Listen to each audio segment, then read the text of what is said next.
muy buenos días, muy buenas tardes, según el lugar del mundo donde estén siguiendo este conversatorio. Somos integrantes del programa de Ciencias para la Familia de la Pontificia Universidad Católica de Valparaíso. La profesora Natalia Bahamonde Rosas, la profesora Nancy Zamorano Segura, la profesora Matilde Castillo Vázquez y quien habla, el profesor Juan Pablo Faúnde Salier, que junto a 6 investigadores más de la Pontificia Universidad Católica de Valparaíso, de distintas unidades académicas, de distintas facultades, estamos participando hace ya un año en este programa de investigación internacional en orientación familiar PIN-OFF, que está dirigido por la Universidad Católica de Salta, en Argentina, y la Universidad Internacional de La Rioja, en España. Nosotros estamos llevando adelante una investigación que la hemos titulado La familia como sujeto cultural primario, aportando criterios para una adecuada orientación familiar desde la doctrina social de la Iglesia. Y después de un año de reuniones, de reflexión, de decantación que hemos ido realizando en relación al modo como vamos a contribuir a este proyecto internacional, hemos llegado a este primer hito, que es un conversatorio donde estas 3 especialistas de nuestro programa, junto a mí, vamos a hacer una puesta en común de una primera etapa de reflexión que nos ha llevado este proyecto en vistas a seguir en este mismo año 2025, en el que estamos iniciando. Estamos hablando en el mes de enero, ¿no es cierto?, el día 30 de enero. En el segundo semestre de este año vamos a llevar adelante la publicación de un artículo precisamente sobre estas temáticas que estamos llevando adelante en este periodo y que hoy día queremos presentar de modo introductorio en este conversatorio. Este conversatorio va a tener fundamentalmente una primera parte, que es donde yo voy a llevar a cabo una pequeña introducción respecto a este tema de la familia como sujeto cultural primario a la luz de la doctrina social de la Iglesia, y después vamos a tener 2 instancias donde mis colegas van a hacer una presentación de algún tópico importante que se puede levantar desde, primero, una perspectiva educacional, después desde una perspectiva de los cuidados, y en cada una de esas exposiciones vamos a abrir después una pequeña ronda de opiniones, de intervenciones entre los 4 a partir de reacciones que nos ha surgido a partir de esta primera etapa de la investigación. Entonces, yo quería partir comentando brevemente, en unos 15 minutos, algunos elementos importantes que hemos ido levantando desde nuestra bibliografía, desde el estudio que hemos ido llevando adelante, y que se circunscribe precisamente en esta comprensión de la familia como sujeto cultural primario. Quiero decir que para la doctrina social de la Iglesia, si uno va al compendio, por ejemplo, la doctrina social de la Iglesia, el compendio trata a la familia como sujeto social primario, plantea que es el primer gran tema de la reflexión social de la Iglesia y cómo desde el entramado de relaciones que se dan al interior de la familia es que a partir de ese nicho, ¿no es cierto?, del hogar, es donde se va a empezar a desarrollar todo un entramado interrelacional de padres con hijos, hermanos entre sí, nietos y abuelos, una cantidad de relaciones muy importantes que van generando precisamente una dimensión de subjetividad con la cual esta familia se va presentando ante la sociedad, y el compendio habla de la familia como sujeto social. Nosotros queremos ir un poco más allá porque nos parece valioso incorporar precisamente la dimensión de los propios valores, de esos 4 valores y 7 principios de la doctrina social de la Iglesia, para dar cuenta más bien de la familia como sujeto cultural, un sujeto cultural que en su entramado está interrelacionando precisamente los 4 valores de la doctrina social, los 7 principios, y cómo eso puede ser tan importante para llevar a cabo criterios de orientación familiar. Entonces, en esta pequeña introducción que estoy haciendo, voy a seguir reflexionando un poquitito sobre estos valores, estos principios, para que nos demos cuenta en qué línea irá nuestro artículo y qué es lo que nosotros hemos podido ir constatando, en algo que nos parece que es bastante inédito desde el punto de vista de las reflexiones que se han llevado adelante sobre temas de familia hasta ahora. Primero, comentar que hay un primer valor, ¿no es cierto?, para la doctrina social de la Iglesia, que es el valor de la verdad, que nos permite saber en qué situación estamos, saber posicionarnos en la realidad, comprender esta realidad precisamente a partir de la aproximación fenomenológica, del ver, juzgar, actuar que plantea la doctrina social de la Iglesia. Y es muy importante en ese sentido plantearnos con una clara noción de verdad respecto a las relaciones intrafamiliares y también interfamiliares. Porque gracias a que nosotros podemos percibir de verdad los vínculos intrafamiliares e interfamiliares, es que vamos a poder llevar a cabo, a partir de ese valor de la verdad, una adecuada aproximación que aplica el primer principio. Voy a ir haciendo una cierta correlación de principios, el principio de dignidad de la persona humana, que es aquel principio que nos permite reconocer en aquel ser humano que ha sido creado de imagen y semejanza de Dios, que tiene una serie de notas constitutivas básicas y fundamentales que nos hacen ser totalmente particulares, singulares en las relaciones con otras personas, el tener clara una constatación de que somos seres únicos e irrepetibles. Y por lo tanto, cuando en una familia hay un reconocimiento claro de la dignidad intrínseca de cada uno de los seres humanos, eso obviamente va a generar relaciones de articulación, de respeto, por ejemplo, con los hijos, la esposa con el esposo, con los abuelos, porque vamos a constatar precisamente esa dimensión de dignidad. Voy a ir haciendo introducciones así muy breves y después vamos a ir abriendo esto hacia otros alcances, ¿ya? Pero para que entendamos hacia dónde vamos. Digo esto porque tenemos un tiempo limitado, entonces voy a ir avanzando entonces a la otra relación, que ya se nos abre en lo que yo llamaría un trinomio. El trinomio, donde partimos con el valor de la libertad, que nos permite llevar a cabo estas determinaciones personales en un marco de orientación que es el que precisamente esa verdad que hemos reconocido, los seres humanos somos en libertad cuando hemos comprendido la verdad de la existencia, de la realidad de lo que somos, y desde ese valor de la libertad se puede llevar adelante una clara comprensión del principio de subsidiariedad. El principio de subsidiariedad, que la doctrina de Dios es tan importante, y que hace que aquellas sociedades más grandes, estas sociedades superiores, ¿no? Como el Estado y otros cuerpos de mayor calado, tengan que tener este adecuado respeto para los cuerpos intermedios anteriores. Y el primer cuerpo intermedio que funciona en la sociedad es la familia.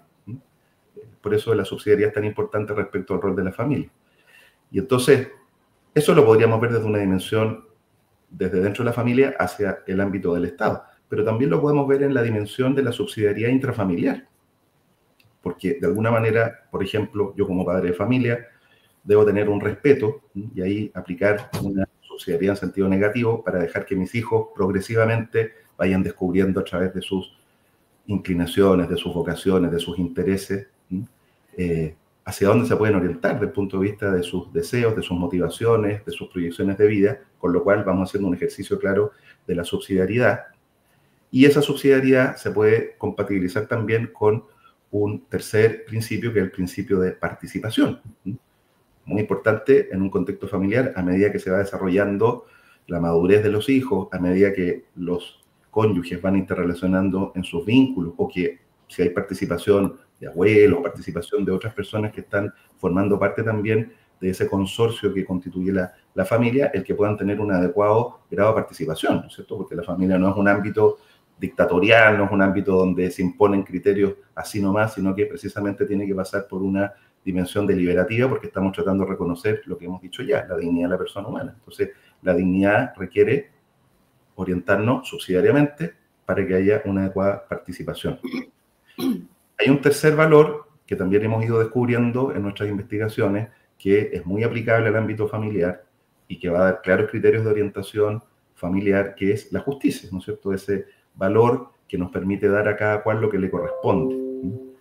En una dimensión conmutativa, damos lo que es justo en relación con aquello que queremos recibir, o también distributiva, ¿no es cierto? Quienes tenemos un rol parental, tenemos que distribuir tareas, funciones, responsabilidades, dar un cierto marco.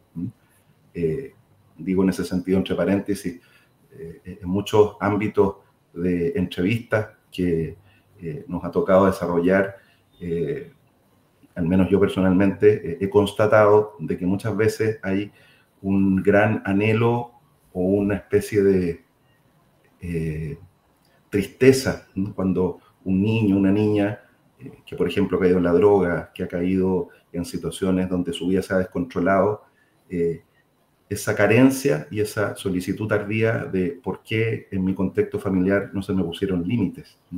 No hubo un marco que me dijera mi papá, mi mamá, mostrándome el cariño, hasta aquí se llega. Esta es la hora tope. Esto sí, esto no. Muchas veces esa falta de contexto, esa falta de marco, hace que los niños, las niñas se desarrollen sin ninguna restricción y después cayendo en una serie de situaciones que finalmente terminan siendo bastante lamentables. Entonces, ahí hay una dimensión de justicia distributiva que es claramente aplicable. ¿Orientada hacia dónde? Hacia el principio del bien común. El conjunto de condiciones que permiten la mayor realización espiritual y material posible de las personas al interior precisamente de la familia.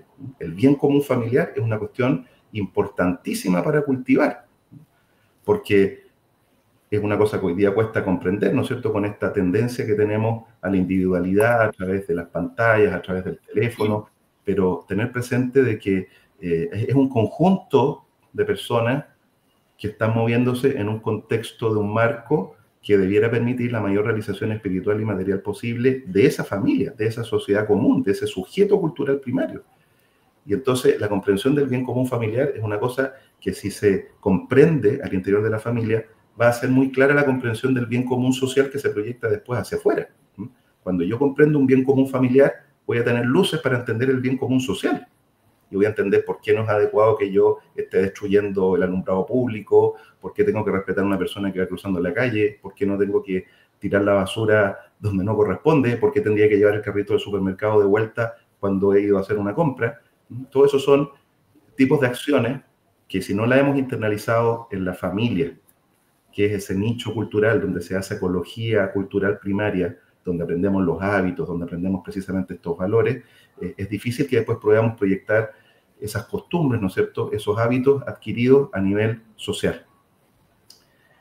Y fíjense que este principio, que está relacionado con este valor de la justicia, valor justicia, principio bien común, se articula con ese quinto principio, que es el principio del destino universal de los bienes.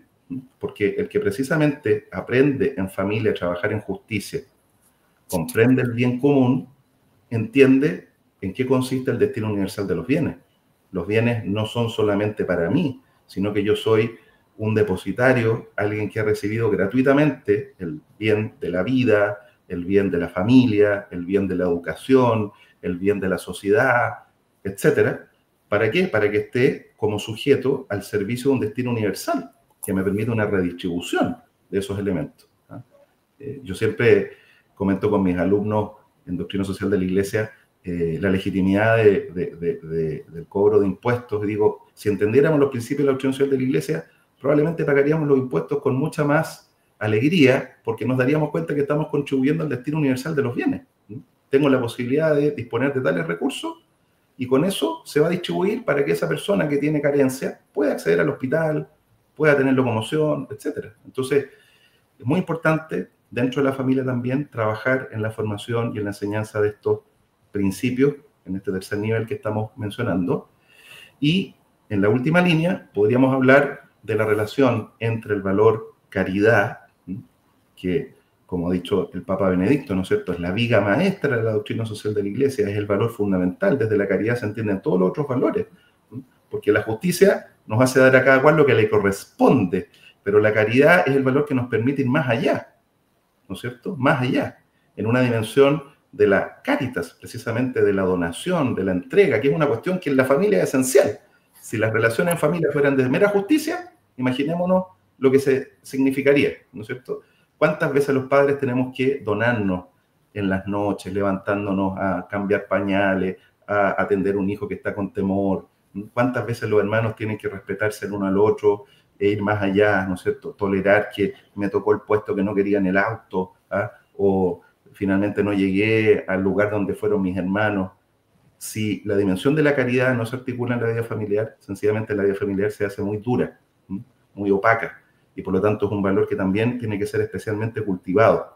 ¿Para qué? Generar, y ya voy terminando, el principio de solidaridad, ¿no es cierto?, que nos hace entender como propias las necesidades de los demás, que es algo que podemos cultivar mucho en la familia y que debiera ser un criterio de orientación familiar muy claro, el que tratemos de hacer propias las necesidades de mi hermano, de mi esposa, de mi esposo, de mi madre, de mi suegra, porque si hacemos propias esas necesidades de los demás, de alguna manera vamos a participar de una forma caritativa, como dice el principio, solidaria, dando aquello que pasa a ser finalmente también una motivación para mí, porque me hago uno con aquel que necesita eso dentro de mi familia. Y eso con una especial sensibilidad al último principio, que es el principio de la opción preferencial por los pobres. Porque a veces este principio se ve en términos solamente de una sociedad que va hacia afuera, ¿no es cierto?, del ámbito de la externalización.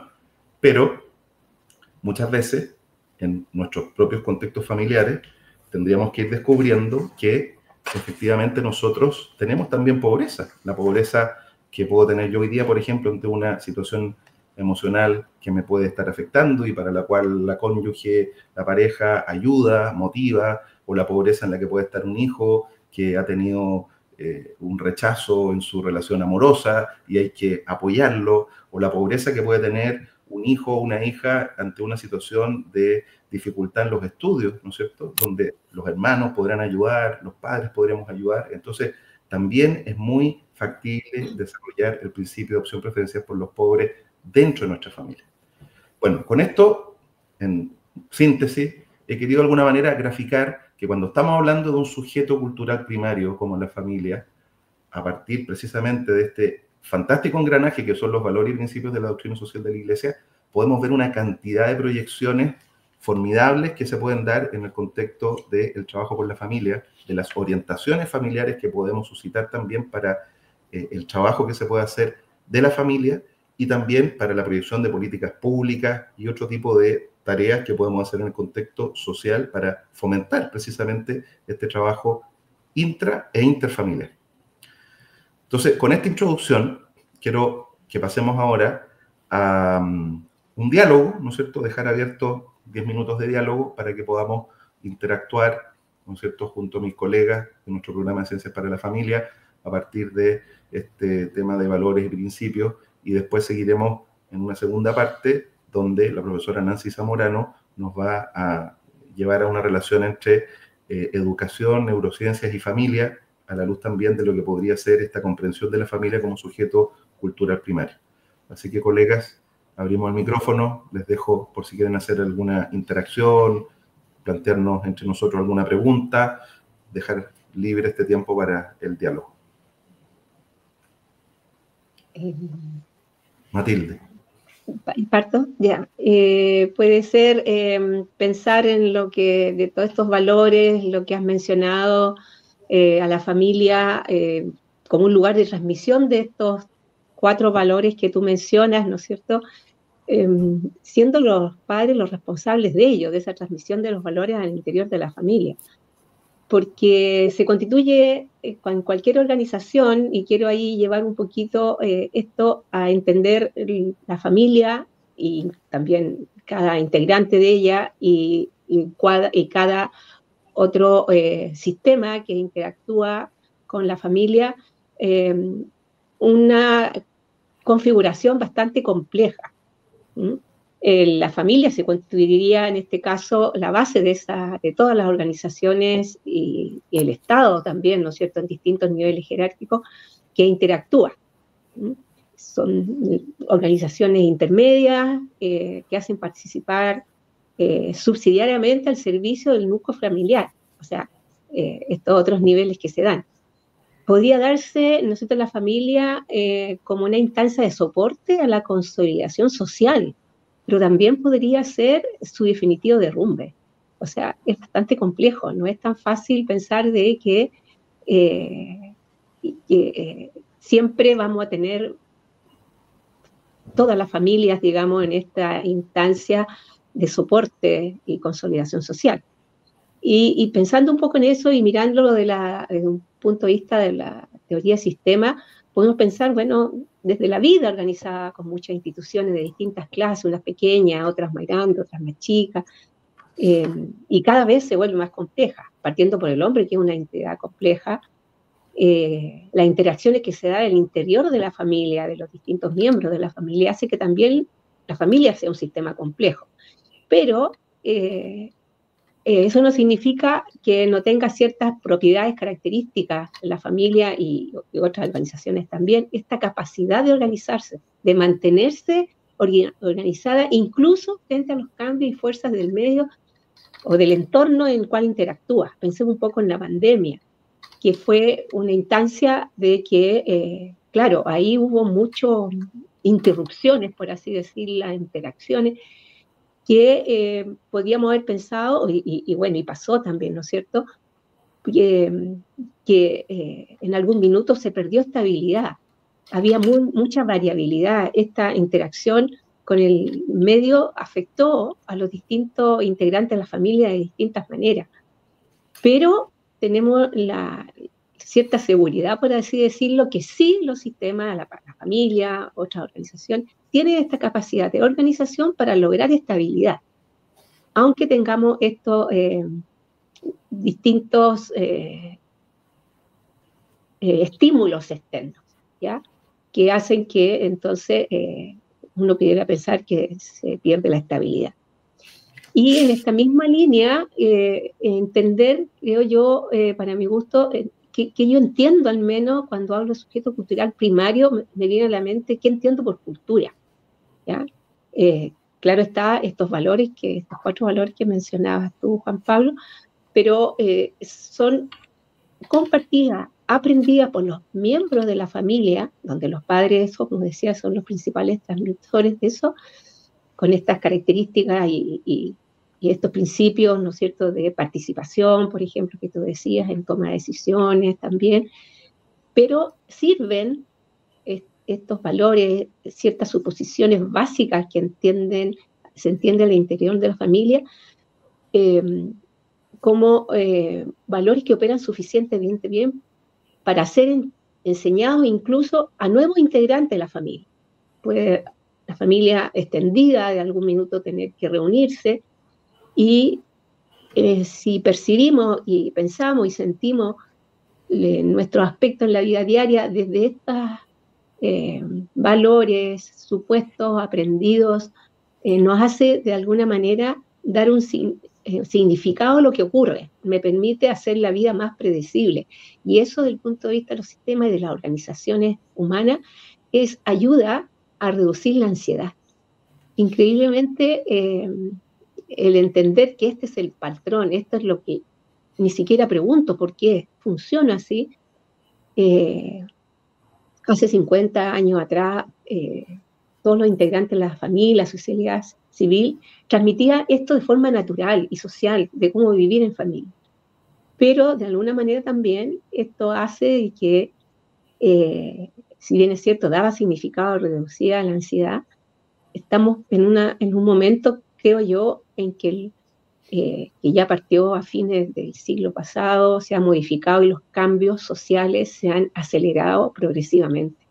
Entonces ahí es donde hemos escuchado, sentimos que en algunos momentos, tanto a nivel personal como también a nivel de sociedad, la familia ha estado como en crisis, ¿ya? Y ahí es donde esto que tú mencionas de los valores, de los principios, nos pueden ayudar mucho y ayudar a los padres y a cualquier miembro de la familia, no siempre son niños, también hay otros miembros, hacer esta posibilidad de poder trabajar y tener un núcleo familiar que además se proyecta hacia la sociedad. Eso básicamente lo que quería comentar, espero que se haya entendido. Muchas gracias, Matilde. Sí, súper claro. Y ya que hemos pasado este momento, también quiero comentar a todos los que nos están escuchando quiénes son brevemente nuestras investigadoras que están participando en este conversatorio. Hemos escuchado a la profesora Matilde Castillo Vázquez, quien es profesora titular de la Escuela de Ingeniería Industrial de la Pontificia Universidad Católica de Valparaíso y también forma parte de nuestro comité y como investigadora del programa de Ciencias para la Familia de nuestra universidad. Va a hablar también, me ha pedido la palabra, la profesora Natalia Bahamón de Rosas, quien es la directora del Magíster en Estadística y también investigadora del programa de Ciencias para la Familia de la PUCB. Gracias, Natalia, por estar aquí también en esta reunión Sí. abierta. Muchas gracias, Juan Pablo. Gracias, Matilde, también por la reflexión. Claro, yo desde un punto de vista distinto, quería comentar sobre la transversalidad que ante mí tiene esta doctrina social de la Iglesia, en donde es posible hacer bajadas bastante aterrizadas a diversas culturas familiares, ¿ya? Esta característica bien transversal que yo observo, también la asocio con los retos que tiene la sociedad actual moderna. Estoy pensando desde un punto de vista más disciplinar, porque se me vienen a la cabeza, por ejemplo, los retos que tienen que ver con la economía o la ecología, en donde, si bien han sido problemas que arrastra la sociedad moderna, las soluciones que estos desafíos conllevan han pasado por distintas etapas y de alguna forma también han llegado a un punto de vista más local, ¿ya? Y hemos pasado desde economías globales a economías locales, o también los problemas de ecología que los veíamos bastante generalizados, ahora se están implementando soluciones a través de los territorios con un enfoque bastante más de unidad pequeña. Entonces, acá yo inserto dentro de estos retos de sociedad contemporánea los problemas que también enfrenta la sociedad y me hace el enlace a la familia, como lo decía Juan Pablo en su exposición, como un cuerpo intermedio de esta sociedad y que a partir de ella podemos encontrar, no sé si soluciones, pero ciertos aportes o contribuciones que puedan contribuir a parte de estos retos que la sociedad enfrenta. Entonces me parece extremadamente enriquecedor la mirada que esta doctrina puede dar, este enfoque transversal, y creo que los problemas de la sociedad están para ser resueltos desde ámbitos ya no globales, sino que más bien locales, y ahí yo creo que la familia puede jugar un rol bastante protagonista. Gracias. Muchas gracias, Natalia. Gracias, Matilde, también por las interacciones.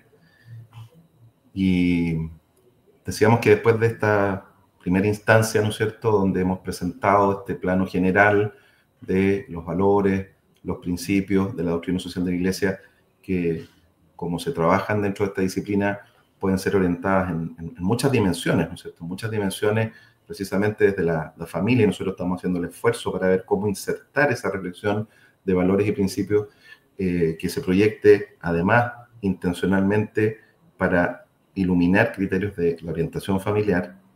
Podemos llegar con este análisis hasta temáticas que son ya muy externas o que llegan a un plano verdaderamente de fronteras, ¿no es cierto? Todo el tema del manejo de la paz, las relaciones internacionales, los temas ambientales, o sea, la doctrina permite precisamente ese alcance de análisis que es muy vasto, y el ejercicio que estamos haciendo precisamente es aterrizarlo al ámbito familiar. Y por eso vamos a pasar ahora ya a reflexiones más específicas. La primera de ellas la va a exponer la profesora Nancy Zamorano Segura, que es profesora de Teoría de Sistemas de la Escuela de Ingeniería Industrial y también investigadora del Programa de Ciencias para la Familia de la PUCB. Y precisamente lo que va a plantear Nancy en 5 minutos de exposición tiene que ver con la relación entre la educación, la neurociencia y la familia como elementos clave a tener presente dentro del proceso de orientación familiar a la luz de la doctrina social de la Iglesia. O sea, ya entramos a un análisis un poco más específico para ver cómo esta orientación familiar, en combinación con la doctrina social de la Iglesia, abierta a esta perspectiva educativa, neurocientífica, puede ayudarnos también con algunas luces. Así que, Nancy, muchas gracias también por estar en nuestra conversación y te damos la palabra. Después de que exponga Nancy 5 minutos, abriremos nuevamente la ronda para que podamos intervenir libremente quienes estamos participando en este panel. Ya. Gracias, Juan Pablo, y un saludo a todos los participantes, por supuesto, a nuestro equipo, los que están fuera de pantalla, que son parte del equipo, somos 10 personas, ¿cierto? Y que llevamos un par de años, ya casi 3 años, trabajando en torno al tema de la familia, y por lo tanto tenemos hartas conversaciones hechas y publicaciones ya al respecto. Quiero partir haciendo una afirmación que hay que fundamentar, precisamente porque el concepto lo dice: la familia es fundamental. Y cuando uno dice que es fundamental, lo puede mirar desde distintos dominios. Yo lo voy a mirar desde el dominio de la educación, ¿cierto? Y los aportes que ha hecho la neurociencia a la educación y a hacernos tomar conciencia de cosas fundamentales desde otro dominio, como es la doctrina social de la Iglesia, ya con el Papa León XIII, si pensamos desde el 1800, y que estas cosas siguen siendo vigentes e importantes. Lo que nos ha faltado es mirarla a la luz de cómo se ha ido desarrollando la sociedad y la cultura local en la humanidad. Si consideramos la cultura como los modos de vivir, los modos de hacer, pensar y sentir, y la sociedad donde estas culturas se desarrollan, tenemos sin duda diferencias culturales dentro de un mismo país, ¿no? Pero compartimos una cultura en general. Somos de una cultura judeo-humanista cristiana occidental, básicamente los chilenos, por ejemplo, y eso nos da ciertas características de modo de vivir que, si uno los mira a la luz de otras dimensiones, no son para nada contradictorias con la postura que puede tener la Iglesia a través de la doctrina social, o las posturas políticas, si uno entiende que hay una preocupación fundamental por este ser humano. Perdón, no sé si hubo interrupción con algún sonido. Parece que hubo interrupción. Sí, como estamos en vivo, pero todos los que nos están siguiendo, precisamente no podemos controlar que pasó un carro de bomberos recién, pero bueno, ya pasó.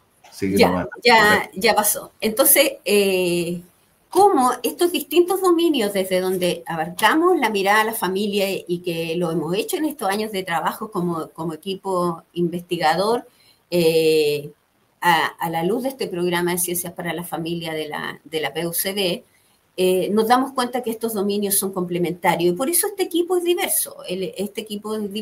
Y seguramente por eso nos invitaron a participar también, porque se quieren estas distintas miradas desde culturas diferentes, pero compartimos algo fundamental. Los seres humanos todos somos seres sociales. ¿Qué implica? Que de alguna manera nos movemos en las relaciones, en la aceptación de la legitimidad del otro, porque si no, la sociedad no podría existir. Ahora, la cultura, los modos de hacer, pensar y sentir se van diferenciando dependiendo de los distintos contextos y entornos, ¿cierto? Y además hay una cultura familiar particular en cada hogar. Y entender esa cultura como espacios de transformación, que es el modo de mirar la educación ahora, pasar de una educación que era una educación en términos de lo que refuerzo o lo que restrinjo, como era el conductismo, al cognitivismo, decir, bueno, pero hay algo que pasa ahí en el cerebro y podríamos emular, y empieza todo el desarrollo de la inteligencia artificial a propósito de eso, queriendo en este minuto llegar al nivel 7 del desarrollo, para generar una autoconciencia como el ser humano, casi replicar lo que significa un ser humano. Lo que no se puede replicar ahí es la epigénesis, que es el surgimiento momento a momento de este ser humano desde el entorno microuterino en un contexto familiar. En un contexto familiar que es particular y que comparte culturalmente también con la sociedad a la que pertenece. Sin embargo, esto es particular y va pasando momento a momento. Y llegamos entonces no solo a pensar de que el individuo, la persona humana, construye en este contexto familiar, sino que surge, es decir, el aprendizaje no como una mera construcción a partir de lo que ahí me ponen a disposición, sino como una forma de surgir de una manera particular de acuerdo a las relaciones y al entorno ecológico, social, cultural, etcétera, al que pertenezco. ¿Y qué ha pasado en este ámbito? Si uno puede mirar estos distintos dominios como complementarios, es que es decir, la doctrina social de la Iglesia, la mirada a la importancia de la familia desde distintos dominios, no son contradictorias, son complementarias. Cuesta más ahora porque estamos globalizados, porque hay mucha interferencia, pero todo eso se cautela y los que tenemos hijos lo podemos entender eso claramente desde mantener lo fundamental que son las relaciones humanas. Lo fundamental que es la familia en esta transformación, donde los valores no se enseñan, se viven, se viven. No es el discurso el que educa, entendiendo la educación como un espacio de transformación, es el hacer. Entonces, el discurso que podemos tener, si no se condice con el hacer, con un bebé que nace en la inocencia absoluta, de un entorno que lo va a acoger amorosamente y lo va a respetar como legítimo, a nacer en un entorno que es más bien esquivo en esta cercanía, donde estas conductas de apego que son fundamentales para el desarrollo de este niño y que esperamos que se desarrollen en la familia, son escasas o nulas, y por lo tanto lo que hay ahí es un desarrollo con muchas dificultades y una pérdida de un tiempo fundamental en el ser humano, que son sus primeros años de vida. Hay suficiente investigación y hay suficiente prueba, no tenemos para qué abordarlo acá, pero sí mencionar la diferencia entre un niño que pertenece a un entorno familiar más o menos acogedor a un niño institucionalizado. Y sabemos las consecuencias que eso implica en el desarrollo y en las relaciones humanas que va a establecer ese ser humano que ya está dañado. ¿Y está dañado por qué? Y esto lo afirma la neurociencia. Ni siquiera es una cosa que yo digo, esto es un discurso entre ético y probablemente dogmático, sino que científico, si hay alguien que valore más las evidencias, ¿no? Que lo que va generando la relación y el apego seguro en un niño son desde secreciones hormonales, y neurotransmisores que le permiten un mejor desarrollo cognitivo, afectivo, emocional y por ende social. Recordemos que los niños nacen absolutamente desprovistos y si no son acogidos por un adulto amoroso que lo acoja, ese niño no sobrevive. Por lo tanto, la relación humana es fundamental. Y lo interesante es que no solo vamos a rescatar como Universidad Católica, como programa católico, como una instancia de reflexión sobre lo que implica el considerar la doctrina social de la Iglesia, que precisamente surge, y eso Juan Pablo lo sabe mejor que yo, surge para acercar a la Iglesia a la vida cotidiana de todos nosotros, ¿ya? Está ahí en el vivir, no en el discurso. Ese es el tema. Está en el cómo nos movemos y cómo hacemos esto para no quejarnos de un mundo globalizado donde la tecnología no ha hecho más que facilitarnos la vida. Si la tecnología se desarrolla para facilitarnos la vida, pero que se convierta en el centro del vivir es una cuestión que tiene que modular la familia. Porque entonces te enajena. Y tenemos las cosas que uno encuentra que hay una ceguera ahí de los padres, que yo llamo abandono, de entregar a los niños y a los jóvenes, y cada vez más que pequeños, a las pantallas. Cuando el tener hijos implica este esfuerzo de dedicación y de querer estar con ellos. Si no, el niño queda abandonado. Sí, tiene familia, pero está abandonado a las pantallas. ¿Y qué está generando eso?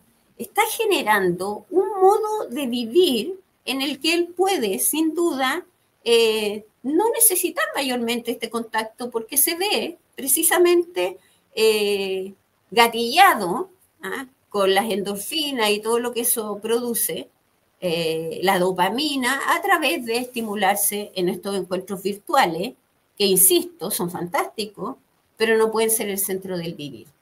Entonces, sigue rescatando la ciencia, la familia como fundamental y sobre todo diciéndonos a gritos, por favor, no abandonemos a los niños en función de la tecnología, ¿cierto? Y saltémonos esta parte del encuentro en lo personal que es fundamental para su desarrollo. Entonces, esta preocupación de este programa, de que nos hayan invitado a participar internacionalmente, que nos permita conversar de estos temas, que nadie se sienta ajeno porque es una iniciativa de la Universidad Católica, pero sí que nos haga mucho sentido como participantes de esta institución y de todas las instituciones que están participando y como miembros de una cultura que tiene que relevar y revelar este velo de ceguera donde pareciera que todo está hecho ahora y que entonces nosotros tenemos poco que hacer, tenemos todo que hacer en el desarrollo de los niños y en el rescate de la familia. Todo que hacer. Y ha habido una tentación de desdibujar absolutamente todo, de el hacerse cargo de los niños independiente de la familia, el tomar decisiones acerca de cuál va a ser el desarrollo de esos niños independiente de la familia, quiera la familia o no quiera, porque alguien dijo que un niño de 3 o 4 años podía ser sometido a un programa de transformación estructural biológica, con lo que conlleva, por ejemplo, eso a todo su desarrollo psicológico, emocional, cognitivo, lejano a la familia, sin participación de la familia. Entendiendo, por supuesto, y lo sabemos, que hay familias inadecuadas, pero ¿dónde tiene que estar el apoyo? Precisamente en la familia. En la familia, porque la familia inadecuada, bueno, tienen historias, ¿no? Historias que los hacen generar ese tipo de relaciones de las que nos tenemos que hacer cargo. Si hay algo difícil en la humanidad, es precisamente desarrollar ciertas expertise disciplinares que se hagan cargo del ser humano. Por ejemplo, los profesores.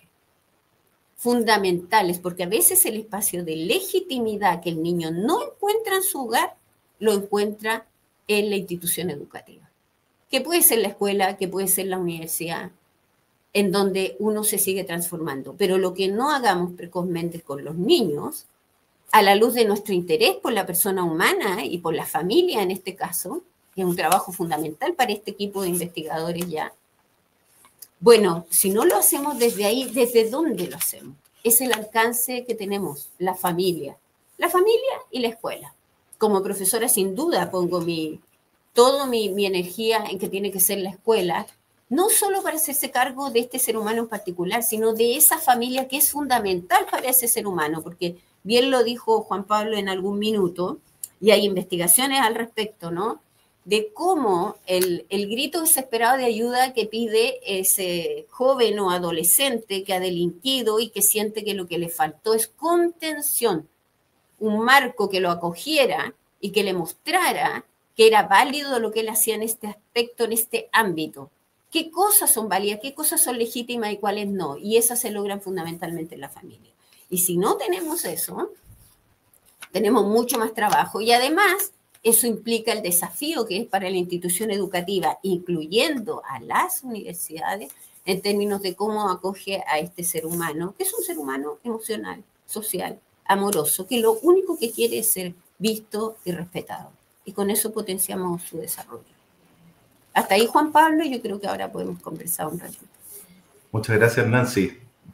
Además por tu pasión docente en tu actividad, que lo trasuntas, ¿eh? Y eso yo creo que es un signo que caracteriza además a todos los que estamos participando en nuestro programa y con el amor con el que estamos, por ejemplo, haciendo este ejercicio de reflexión abierto a todo aquel que lo quiera escuchar, que lo quiera acompañar. Tú has tocado varios aspectos muy importantes que lo estamos precisamente levantando en nuestra investigación, lo estamos discutiendo para llevarlos después adelante hacia el artículo que vamos a publicar. Planteas esta situación compleja que estamos viviendo hoy día como sociedad, donde precisamente en esta propuesta de transformación cultural que estamos viviendo, donde precisamente se está interviniendo, afectando a niños que están en una etapa de su desarrollo psicomoral, en una dimensión muy precaria todavía, para suscitar o generar efectos e impactos que pueden ser impredecibles, que ya lo estamos viendo en algunos casos. Y otro tema que quería relevar también de lo que decías al principio, de esta importancia de la emocionalidad, porque efectivamente, y eso es propio, lo digo desde mi expertise disciplinar como especialista en ética, cuando Max Scheler desarrolla la teoría de los valores, precisamente lo que plantea es que los valores se captan emocionalmente, ¿no es cierto? Hace poco llegué a un viaje, hice el ejercicio de entregarle a uno de mis niños un chocolate y al otro no, y el que no lo había recibido y tenía 3 años, se puso a tirarme la chaqueta, papá, porque a mí no. O sea, claramente captó el disvalor de la injusticia, no de la justicia como valor, como hemos dicho a la luz de la doctrina social, y lo captó emocionalmente, no porque se supiera la definición de la justicia, sino que porque emocionalmente se dio cuenta que había sido un acto injusto. Entonces, el tema emocional, precisamente en nuestros contextos de análisis familiar y de relaciones familiares, es esencial. Y precisamente la doctrina social de la Iglesia, que parte de estos valores iniciales, que después se proyectan en esos principios de acción, hace suya esa fundamentación y esa comprensión antropológica que es esencial, que durante muchos siglos quizás no estuvo a la vista, porque recién en el siglo XX redescubre el tema de la emocionalidad, con Zubir y con Heidegger, con tantos autores que empiezan a introducirnos nuevamente al ámbito de la emocionalidad y que después ha devenido en todas las investigaciones que tú misma conoces en detalle, ¿no es cierto?, desde el punto de vista de la neurociencia. Así que son elementos muy importantes que estamos recogiendo precisamente y que estamos aportando desde nuestra interdisciplinaridad. Así que muchas gracias por esta reflexión. No sé si Matilde, si Natalia quieren también decir algo respecto al planteamiento de Nancy. Natalia, Matilde parece que tuvo un problema y porque creo que salió de la pantalla. Voy a consultarle yo algo entonces por mientras, para dar continuidad a esto. Yo agradezco la intervención de Nancy. Es curioso cómo nos juntamos regularmente y esto tampoco estaba como, estamos acá dialogando, estamos escuchándonos entre colegas. Es extremadamente enriquecedor ver cómo hay puntos de coincidencia sin que necesariamente lo hayamos tenido tan claro antes. Acá yo también como profesora no de profesión, sino que de vocación, he visto un poco más de forma indirecta las transformaciones que ha tenido los modelos educativos, cómo han cambiado desde que uno iba a la escuela a lo que está pasando ahora, ¿ya? Y me gusta la idea de pensar que ahora el educar o los aprendizajes se consideran como espacios de transformación y ese concepto da el paso a que en cualquier momento, como Juan Pablo también lo decía, se está educando, o sea, con una acción un niño aprende más que con una definición o la repetición de conceptos, por ejemplo. Entonces, esos espacios de transformación yo creo que ayudan de alguna forma y a la vez da mucho sentido a lo que algunos autores definen como el desarrollo integral de las personas, ¿ya? Que una persona se está desarrollando en todo momento y debe tener el espacio y el contexto para que ese aprendizaje o ese desarrollo tenga lugar. Entonces, me gusta mucho la idea de que para mí es extremadamente claro que existe una línea de continuidad, tal como lo señalaba antes, entre la sociedad y la familia, en que existe también una línea de continuidad en términos de los aprendizajes también de la familia hacia cada ser humano. Y ese aprendizaje no solamente lo experimentan los niños, sino que creo que es bastante transversal. Entonces, ahí me sumo una vez más a el acuerdo con la exposición de Nancy y agradezco esta mirada como integral que ella también hace mención, considerándome yo como, no sé, licenciada en matemática, bastante lejana a quizás las formaciones de mis colegas y agradeciendo este espacio también de diálogo y colaboración. Gracias. Licenciada en matemática, pero doctora en ciencias también. Y doctora en ciencias y con algo de experiencia en educación universitaria, claro. Y esa apertura doctoral también te da esa perspectiva. Sí, ¿no? Y sobre todo mamá. Sí. Esa es nuestra reflexión también como mamá, ¿no es Sí. cierto? Bueno, todos los que estamos acá somos padres, madres, y también compartimos esa experiencia vital en cada una de nuestras sesiones, lo que enriquece también nuestros encuentros cuando tenemos la ocasión de vernos, sobre todo presencialmente. Yo quería hacer una cosa chiquitita, Juan Pablo, a propósito de la intervención de Natalia. Bueno, sí, yo sí soy profesora de formación, profesora y doctora en educación, pero sin embargo trabajo en ingeniería industrial, formando ingenieros industriales. ¿Por qué te digo esto? Primero porque la educación es un espacio de transformación. El aprendizaje es transformación estructural biológica. En palabras sencillas, no es que tú memorices y acumules contenido en el cerebro, eso no hay en un cerebro. Lo que hay son correlaciones sensoafectoras de neuronas, participación, circuitos neuronales, bueno, etcétera, una cosa específica en la que no quiero insistir. Pero sí quiero insistir de que no todas las transformaciones son educativas. Y por eso tenemos delincuentes, ¿no? Porque ellos aprenden y se transforman en un entorno que los lleva de una manera, pero no voy a usar una palabra sencilla, nomás lógica, pero es más bien epigénica, es decir, momento a momento en ese desarrollo para surgir luego en la delincuencia. Y es lo que uno interviene, ¿cierto? Y solo para, con esto termino, Juan Pablo, solo para poner el énfasis que corresponde, es lo que tenemos que prevenir lo más tempranamente. No todas las familias son adecuadas, pero a nadie le piden licencia para tener hijos, ¿cierto? Hay muchos niños en el abandono de distintos niveles sociales. Yo no quiero poner solo esto en la pobreza material, de distintos niveles sociales. Y por eso el esfuerzo tiene que estar puesto en la primera infancia, que es donde tenemos toda la neuroplasticidad y toda la potencialidad. Bueno, lamentablemente y políticamente el esfuerzo se ha puesto en los últimos años, al menos en nuestro país, en la educación superior, lo que es una ceguera absoluta. En la educación superior ya es tarde, hay que ponerla en la primera infancia. Bueno, dicho eso, yo sé que es un compromiso que nosotros tenemos con la familia y que queremos rescatar la importancia de la familia y, por supuesto, en función de este niño que es absolutamente vulnerable al modo de vivir, es decir, a la cultura en la que nace. Eso. Sí, muchas gracias, Nancy, porque además lo que tú has planteado en toda tu exposición y que reafirmas ahora, y que es lo propio además de la reflexión social de la Iglesia. La doctrina social no es otra cosa que una moral social que nos está orientando precisamente con valores, con criterios de principio, como hemos comentado, para tratar de llevar a las personas hacia la felicidad. Y precisamente ese es el fin de toda la ética. Todo ser humano lo que quiere es ser feliz, lo que quiere es generar un entorno de vinculaciones óptimo que nos permita la mayor realización espiritual y material. Lo decíamos al hablar del bien común.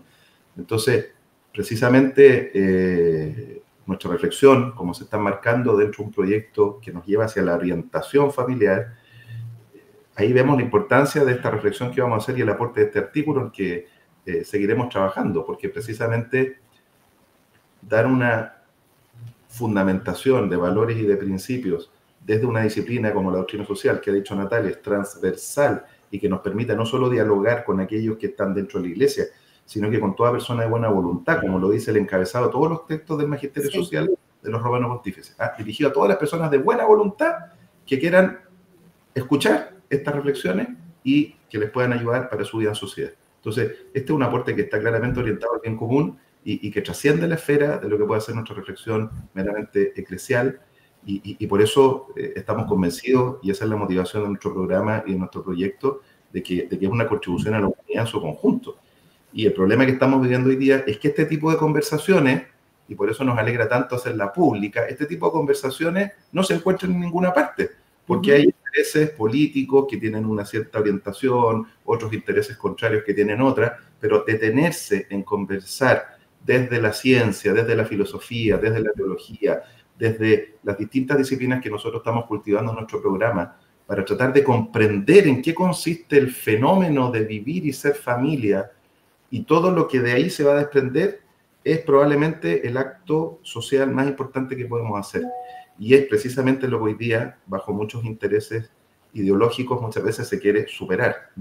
No vamos a entrar en esa discusión en este conversatorio, pero hace rato está que ha habido distintos proyectos de ley sobre temas fundamentalmente de una educación sexual llamada integral, que lo que han querido es barrer la participación de la familia en las decisiones que se han de tomar dentro de los establecimientos educacionales, para dejar solamente la relación Estado-menor de edad. Y eso, desde el punto de vista de la doctrina social de la Iglesia, es una cuestión que no tiene justificación, porque precisamente se pasa a llevar ese que hemos llamado sujeto social o cultural primario o cuerpo intermedio primario de la sociedad, que es la familia. Lo dice ya nuestra Constitución, los padres, madres, tenemos el derecho y deber preferente de educar a nuestros hijos, y cuando se corren los padres y queda el Estado con sus políticas y con sus visiones ideológicas para influir directamente en los menores de edad, estamos ante un escenario que es bastante complejo. Entonces, también esto es importante decirlo por el tema de reivindicar el valor y el posicionamiento de la familia precisamente como sujeto cultural primario, porque es el que primero tiene que desarrollar estos argumentos, y no solo argumentos, como decíamos también, las vivencias emocionales, las vivencias prácticas, de manera concreta. Y cuando eso no lo tenemos, se dan, como ya hemos conversado, ¿no es cierto?, todos estos resultados de problemas de delincuencia, desadaptación y distintas cosas que uno después se agarra en la cabeza y uno dice, claro, ¿de dónde surgió eso? Y uno hace el estudio histórico de esa persona y va a encontrarse con que habitualmente lo que ha habido es una situación familiar disfuncional muy compleja, que está en la raíz de todo lo que se va a ocasionar después. Entonces, nuevamente llegamos al tema del aporte de la familia al bien común, una cuestión esencial.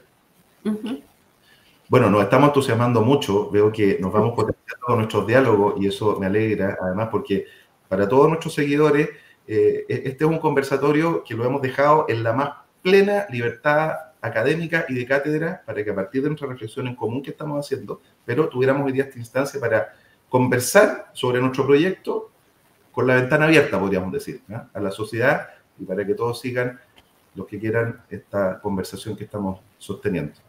Y vamos a pasar un último momento, ha pasado ya bastante rato, estamos llegando a la hora de conversación, que lo va a dirigir Matilde Castillo Vázquez, que es otra profesora integrante de nuestro programa de Ciencias para la Familia, quien nos va a introducir, como Nancy lo ha hecho, mostrando algunas luces muy valiosas desde el punto de vista de la educación.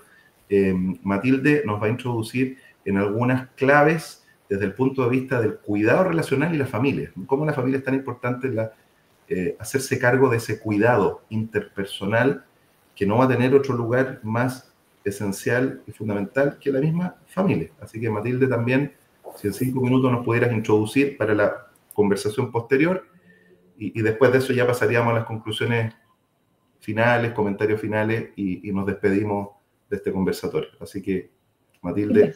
Gracias, Juan Pablo. La verdad es que yo no sé si tenemos el tiempo para hacer todo esto, digamos, si en una hora esto se va a cortar o damos paso mejor a un cierre y dejamos lo del cuidado para otro conversatorio, porque dale. me da la información. Ok.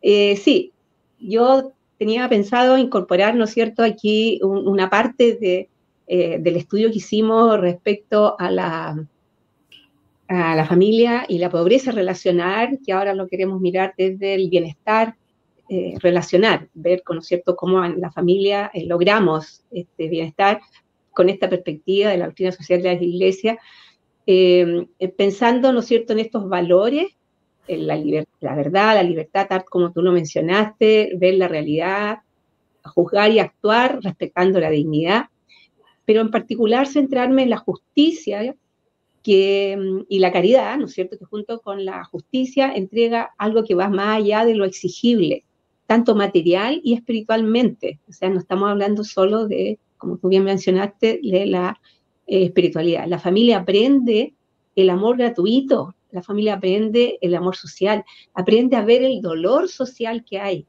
¿ya? La familia es garante tanto de la ciudadanía activa, de la participación que le da a las personas, a todos los integrantes de la familia y de la sociedad, a tener una identidad personal y social.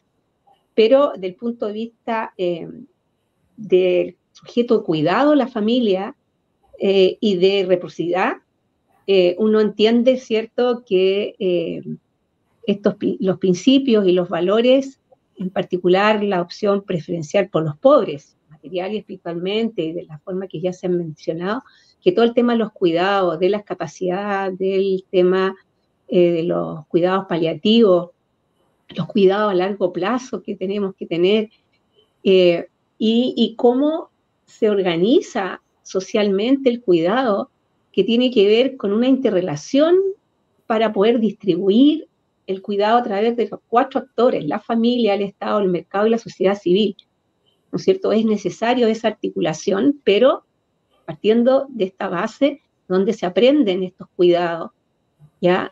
Y generar finalmente un contexto donde el conjunto de políticas que se puedan encaminar y lograr una organización social de los cuidados para asistir, apoyar a las personas que lo requieran, reconocer el trabajo y los cuidados del enfoque también de los derechos, de un enfoque de poder hacer la vida llevadera, porque de los cuidados, ¿no es cierto?, uno, entonces también pensamos en los cuidadores, ¿ya? En el cuidado de la familia estamos pensando en los más débiles y carentes principalmente, por ejemplo, en la salud, podemos ver otras áreas también. Por lo que en Chile nos debe preocupar, por ejemplo, los adultos mayores. El incremento de la población mayor muestra que Chile ha avanzado rápidamente en sus tasas a posicionarse como en países desarrollados, con una población de recambio que no logrará el mantenimiento por sí misma. Y de alguna manera estamos siendo auxiliados en este momento por un flujo importante de inmigrantes. ¿Ya? La cifra en el último censo disponible del 2017, que la tuvimos en el 2018, porque la 2024 todavía el censo no tenemos los resultados sino hasta marzo de este año, habla de que teníamos los adultos mayores representan el 16% de la población, y que eso representa, ese 16% es un 40% mayor al que teníamos el año 2000. Se ha acelerado y ha continuado con un proceso de envejecimiento de la población que hace necesario incrementar las medidas para concretar el cuidado por los lazos que surgen en las relaciones familiares, intrafamiliares, interfamiliares, ¿ya? Más aún si pensamos que el 5% de los adultos mayores presentan pobreza por ingreso y un 22% se clasifica en el segmento de la pobreza multidimensional, o sea, más allá de los ingresos, de todas las otras dimensiones, que no las voy a pasar a detallar, ¿no es cierto?, pasó el tiempo ahora, pero que hace que necesitamos trabajar y generar un escenario donde la justicia y la caridad se relacione con la subsidiariedad y la participación orientada al bien común, la participación que se aprende, como decíamos, a nivel de la familia como sujeto educativo, desde lo que ocurre muy bien describió Nancy, ¿no es cierto?, desde la primera infancia. La familia aprende a entregar más allá, como decía yo, de lo exigible en carencias materiales, espirituales, y bueno, y de manera recursiva se empieza a representar eso en otros niveles de organizaciones intermedias y del Estado, ¿no es cierto?, como también ya se ha mencionado. Lo que se necesita, en palabras del Papa Francisco, es que haya diversos cauces de expresión y participación social. La educación está al servicio de cada ser humano, que sea artífice de su destino, y que el principio de subsidiariedad sea inseparable del principio de solidaridad. El bien común, ¿no es cierto?, se nos repite. Hay muchas estrategias que a nivel de sociedad, de grupos intermedios y del Estado, ¿no es cierto?, se ha apoyado a estas necesidades de cuidado, y no estoy hablando solamente de los adultos mayores, tenemos niveles de cuidado personas que presentan distintas carencias o limitaciones en su vida asociado a discapacidad, y también todo el sistema de apoyo que requiere dentro de las familias que participan, ¿no es cierto? Por ejemplo, un número no menor de jóvenes entre 15 y 29 años que no trabajan ni estudian, y mucho de ello tiene que ver también porque sufren el cuidado que caen en personas que aceptan este trabajo, ¿ya? De hacerse cargo de la situación familiar, incluso sacrificando la marginación de aquellos jóvenes y que de su proceso de enseñanza, de poder ellos no poder participar por tener este cuidado, a veces sentido como una obligación desde de lo que ellos recibieron de los adultos mayores o de otros integrantes de la familia. Y es recíproco además, porque los hijos, al ser conscientes de esta mayor dependencia y carencia de apoyo estatal, de responder a esta necesidad que tiene la familia, da que surja esta necesidad incluso de un doble cuidado, que va más allá y que se le dedican las generaciones jóvenes, pero las mayores también, incluso participan del cuidado de los nietos, lo fueron con los hijos, y entonces aquí se da una dinámica de cuidado que hace de verdad pensar que en el plano de la familia, esta relación de caridad, solidaridad, pensar en los pobres implica que la familia haya que preocuparse seriamente en recrear primero entre sus miembros estas relaciones caritativas, como decíamos, desde el interior de la familia, para que se pueda replicar hacia las instancias mayores. Los miembros en relaciones caritativas, como se mencionaba también Juan Pablo, hay una proyección solidaria hacia la opción preferencial por los más necesitados, porque nadie da lo que no posee, ni encuentra la medida del amor para donarse al prójimo, si no es a través de haber sido acogido primero por la experiencia de la caridad, al interior de la cédula fundamental, la familia en la que somos concebidos, y damos nuestros primeros pasos. En razón del tiempo, yo no sé si termino aquí y dar un espacio ya de un comentario y un cierre final que se quiere dar a este trabajo. Trataré de resumirlo de la mejor manera posible. Gracias, Matilde. Ciertamente, cuando volvamos de vacaciones, aquí en Chile salimos de vacaciones en 2 días más, pero ya de marzo en adelante yo me convenzo que tendremos que hacer otro conversatorio para seguir compartiendo este itinerario que estamos siguiendo en la elaboración de este artículo para este proyecto internacional de estas 2 universidades que nos han convocado, con estas casi 30 universidades que estamos participando a nivel internacional, porque efectivamente el tema de la familia tiene una riqueza y se proyecta en todas las dimensiones. Así que dejamos también anunciada esa segunda instancia que tendremos. Pero a partir de lo dicho por Matilde, le doy la palabra a mis colegas, a Nancy, a Natalia, si quieren reaccionar, comentar, compartir alguna reflexión que haya suscitado Matilde. Matilde mencionaba también un proyecto en el que nuestro programa de Ciencias para la Familia participó, precisamente construyendo esta reflexión sobre la relación entre familia y pobreza multidimensional. Vino la pandemia y esa investigación quedó terminada, pero no pudimos darle la proyección y la publicación que después quisimos. Sin embargo, muchos de esos datos y evidencias que levantamos en esa investigación anterior están ahí presentes, y algunos de ellos ha traído Matilde actualizándolos a esta conversación de hoy día. Bien, no sé, Nancy, Natalia, si quieren compartir alguna reflexión respecto a lo tocado por Matilde. Estás muteada. El micrófono, tienes que activar. Ahí sí. Bueno, gracias Matilde, creo que apuntaste a cosas bien fundamentales y yo por eso quería rescatar algunas cosas de ahí.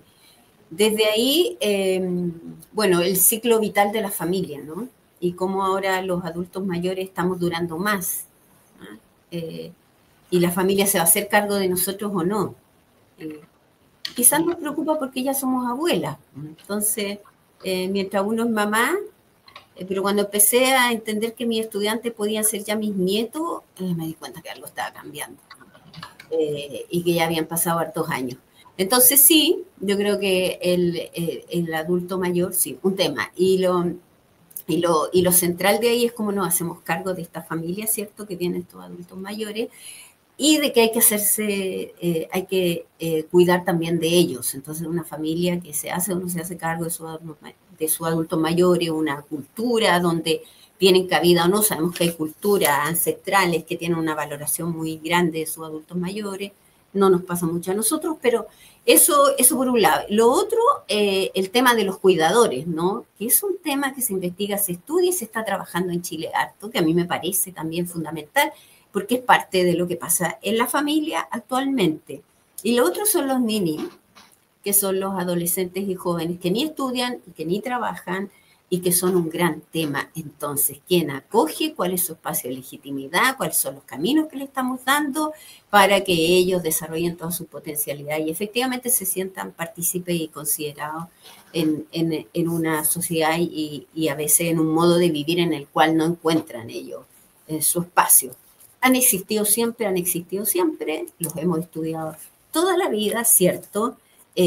Pero también ahora que la educación está mucho más generalizada, sobre todo la educación superior en Chile, ellos se notan mucho, creo que son un gran tema también que hay que considerar. Así que eso quería rescatar. Muchas gracias, Nancy.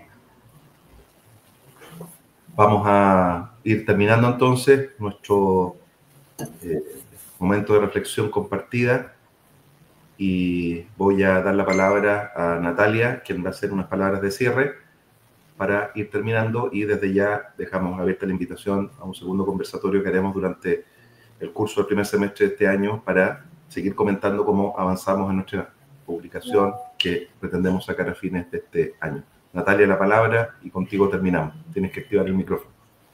Sí, muchas gracias, Juan Pablo. También agradezco a las colegas, todas, y que acá hacemos parte del programa de Ciencias para la Familia de la Pontificia Universidad Católica de Valparaíso, programa el cual Juan Pablo Faúndez dirige.